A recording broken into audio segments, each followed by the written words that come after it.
after dinner, you might be dreading the cleanup. I kind of always do, actually. Always. Always. Ugh. Especially if the food is stuck to your pots and pans. I hate it. I hate it. But here we go. Do you know the secrets to quickly cleaning them? I know a man who does. It's Chef Bill Collins from chefbill.com.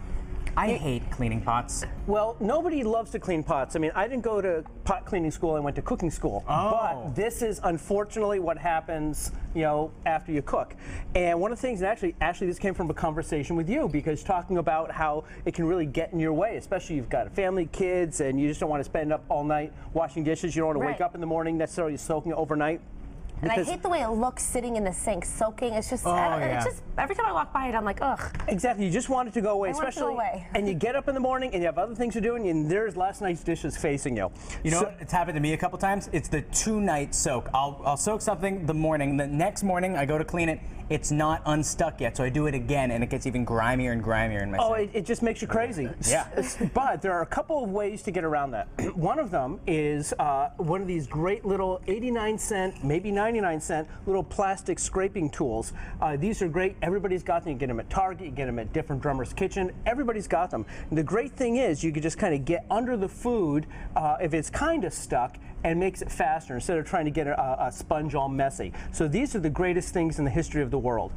Or you can get one of these little scrubby sponges. These are really good, and those work well. Or I sometimes even use my wooden spatula just to kind of scrape along. So these are tools that a lot of people already have in their kitchen. Maybe they just didn't know how they can use them. Exactly, but what if those don't work? And that's why we're here. So what I'm proposing is something, it's almost like, well, think about Thanksgiving when you're making the gravy for your turkey, and you're thinking, dirty dishes, Thanksgiving turkey, I don't see the connection. But what you do is you take the turkey out of the pan, you pour out all the drippings, and you're left with all the stuff on the bottom. And so what you do to make that gravy is you put it on the heat, and it gets all bubbly and hot, and you pour some chicken stock on or turkey stock, and it comes right up when you start scraping. Well, this is the same kind of thing. So we're going to start with heating the pan. I've got all this stuff. What I did was I cooked some pasta, overcooked it in the pan for demo purposes because I try not to do this. And I cooked this up yesterday, and so now I'm just getting the pan a little bit warm. Actually, I want to make it very hot. What happens if you pick it up and turn it upside down? So we're not fooling you folks. Check this out. Oh, yeah. A little bit. Just a little bit, but well, that's just it is stuck to it, and it's pasta. It's not rice. It's not rice. I use orzo pasta. Oh, okay. This is my own personal heck right here. I sure. hate this. See, now sometimes the heat, it might start to come up a little bit, but it's still really, you see, it's still a lot of stuck bits there. Really stuck, yeah. So you want to, what I like to do is, it's good that I made the little spot there. See? It's starting to get a little sizzly, but I want it a lot hotter. And so this is the whole concept of talking about the turkey Thanksgiving thing, is deglazing, where when you're making a sauce, you've got all the pan drippings in there, not the stuck bits that's burned, but the pan drippings. What you want to do is add some liquid to it, and it'll come right up, and it gets incorporated in the sauce. Well, why not put a hot liquid in here to get everything up, and then you've got little bits that a Brillo pad can take care of. Right, so just to clean it. So I'm going to turn that up just a little bit more. We're almost ready to go. And now while we're waiting, the game changes completely if stuff's stuck to your Teflon pan. How do you clean a Teflon pan? I would actually, you put in very hot water from the sink, let it sit for a little bit. I mean, you can still do the same thing with the Teflon pan. You can use wood. You're not supposed to use metal, though. Never use metal, and because maybe not one of these? Well, there are some of those that are non-scratch. So you can try that. But in theory, a non-stick pan, you've gone against the grain and you've stuck. So no, you're just not doing a good job if you're sticking a non-stick pan. Exactly. So or now they just lied to you. That could be too. So now you see how it's starting to get black in there. It's starting to burn a little bit. So you're just adding water. Yep, just adding water, and see how it comes up just like that. And now what I've got is I've got all these stuck bits have now come off. And you see all the little brown bits that were on there? Yeah. That's coming up too. Oh, it doesn't even take long. Not you at just all. have to wait till it heats up a little. Yep, And then heat it up, and you can smell that little burning. Because do you need more water? Just a little bit there.